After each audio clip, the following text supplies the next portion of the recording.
El momento histórico que vivimos con esta nueva reforma educativa impulsada 6 años después de que promulgó Enrique Peña Nieto tiene al magisterio y a los legisladores en un enfrentamiento que por momentos pues parece una batalla sin fin.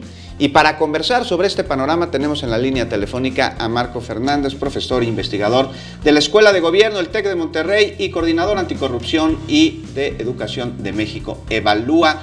Muy buenas noches, Marco, muchas gracias por tomarnos la llamada. Hola Juan, muy buenas noches, gracias por la invitación. Pues una batalla sin fin parece este tema entre la CENTE y el Legislativo y el Gobierno federal, pero también parece que se abre finalmente una puerta que deja ver poquita luz, ¿no es así?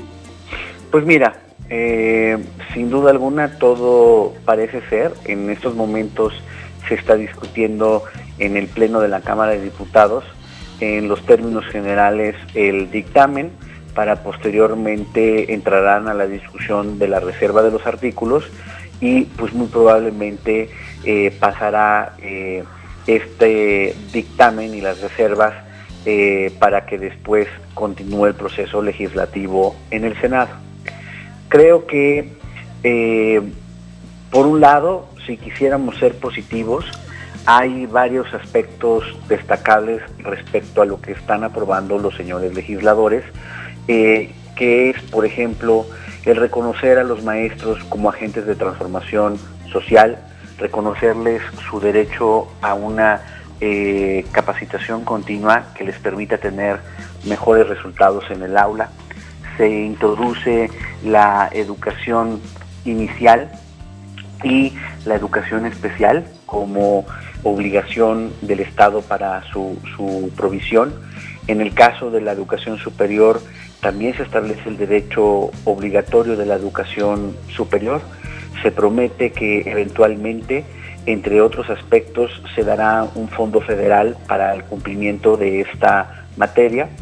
Se mandata al Estado mexicano a tener, por ejemplo, un enfoque de igualdad sustantiva, de derechos y de igualdad sustantiva, para, sobre todo, mandatarle a hacer acciones para favorecer oportunidades educativas a las personas que viven en comunidades rurales y que son, digamos, las que están más relegadas respecto a la educación. Marco, Sin preguntarte, embargo, ¿no podría parecer de pronto que esta reforma está haciéndose a modo de los profesores porque no se tienen estos acuerdos y en cuanto algo no les gusta, corren a las manifestaciones, corren a los bloqueos y a los paros? Pues mira, Feli, o sea, el problema es este, y es lo que mantuvo detenido la discusión en San Lázaro y que desde mi punto de vista termina resolviéndose no de la mejor manera. Hay un artículo, el artículo 16 transitorio, que fue, digamos, que la manzana de la discordia. ¿Por qué?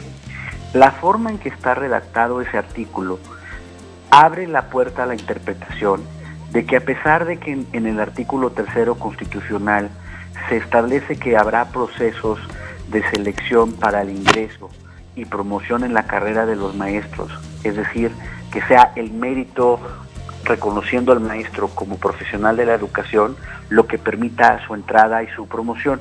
Eso de entrada había irritado a la CENTE y a la parte institucional del CENTE, porque en el fondo querían mantener el control sobre el 50% de las plazas, que le daba el derecho, si todo se regulara en términos del artículo 123 apartado B y no en los concursos que están en el artículo 3. Marco Fernández, pues sin duda un tema primordial en la agenda del gobierno federal, de enorme importancia para el desarrollo de nuestra nación. Marco Fernández, profesor investigador de la Escuela de Gobierno, el TEC, muchas gracias por tomarnos la llamada. Gracias a usted.